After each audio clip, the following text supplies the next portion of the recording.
Good morning. Today I'm going to start about the introduction of Keynesian theory of income and employment. So this side Priya Rana and I am assistant professor at SD College, Ambala, Kant. I'm teaching the subject managerial economics, and this is one of the chapter. And today in my this presentation I'm going to give somewhat introduction of Keynesian theory. Now, starting with Jim Keynes, in his book, The General Theory of Employment, Interest and Money, he has written a book that is The General Theory of Employment, Interest and Money, and in which year? In 1933. And he has propounded his theory of modern theory of employment. Why he has propounded modern theory of employment? The reason being there was many theories written by classical economists way back, but what happened is those theories does not fulfill the result in the Great Depression period. This was the short-term period when what happened is industries in US collapsed, and there was a great decrease of employment level in US. So Jim Keynes has written his theory of the theory of employment, looking about the experiences of the Great Depression. Uh, the Great Depression, the period was in 1929, from 1929 to 1933. This was the period of Great Depression in US. Okay, now the third point is Keynesian theory of employment is based on the assumption of short period. What happened in short period? In short period, what happened is one or the two things remain fixed while others keep on changing. The other things are variable.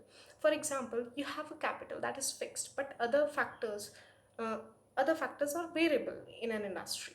Okay, this happens during a short period.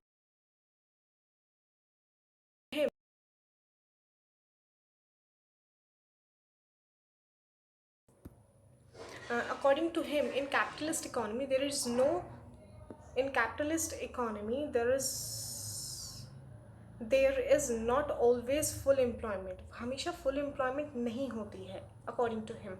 Why so? Because his Your phone's experience. in airplane mode, so I can't help you with that at the moment.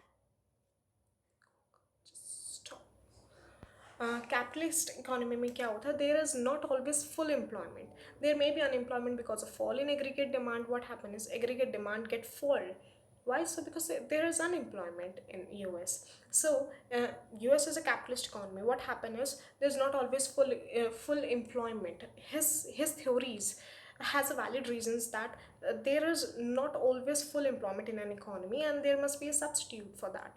So he has given his theory looking after the experiences. So hence, to achieve full employment situation, there is a need to effective demand. Effective demand is based on two things, that is aggregate demand and aggregate supply.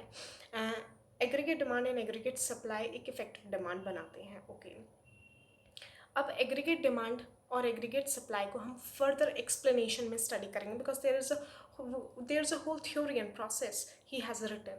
Okay, now looking on to the next point, the short term period level of national income and so of employment is determined by aggregate demand and aggregate supply in the country. As I said that it is his theory is totally based on effective demand, and effective demand in an economy is based on the level of national income, which is to be derived from the employment which is determined from by the aggregate supply and aggregate demand in the country. Okay, the equilibrium that will come when these two things, that is aggregate demand and aggregate supply, these two things when they become equal, that was a point when equilibrium in the national economy will come, and it is also known as effective demand point. Now, Keynesian theory, employment depends upon effective demand, that I have already told you. Effective demand result in output. When there is effective demand, it results in output, and output creates income. When there is an output, it will create income. When there is income, it will create an employment in the economy. Since Keynes assumed all four quantities, that is effective demand, output, income and employment, equal to each other, so he regards employment as a function of income. He says that these four factors are very important to determine effective demand. So he regards that employment is a function of income. Effective demand is determined by two factors, that is aggregate supply function and aggregate demand function. The aggregate supply function depends on physical or technical conditions of production which do not change in the short run. What happen is the aggregate supply function किस पे depend होता है? Supply function, आप किसी चीज़ की supply करोगे तो फिर वो किस पे डिपेंड करेगा? आपके प्रोडक्शन पे। तो प्रोडक्शन पे अगर आपकी फिजिकल और टेक्निकल कंडीशंस नहीं अच्छी हैं तो you can not supply anything in the market. So these things are important. So aggregate supply function depend on physical and technical conditions of production which do not change in a short run. आप short run में when there is such kind of situation, depression चल रहा है national में, nation में economy is not working well, so at that point, that in that short run point you cannot change such things.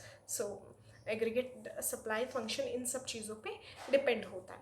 Later on in my next session I'm going to explain the assumptions of Keynesian theory, and after that explanation you're going to have a greater outlook of his theory. So happy quarantine to all. Bye bye, see you.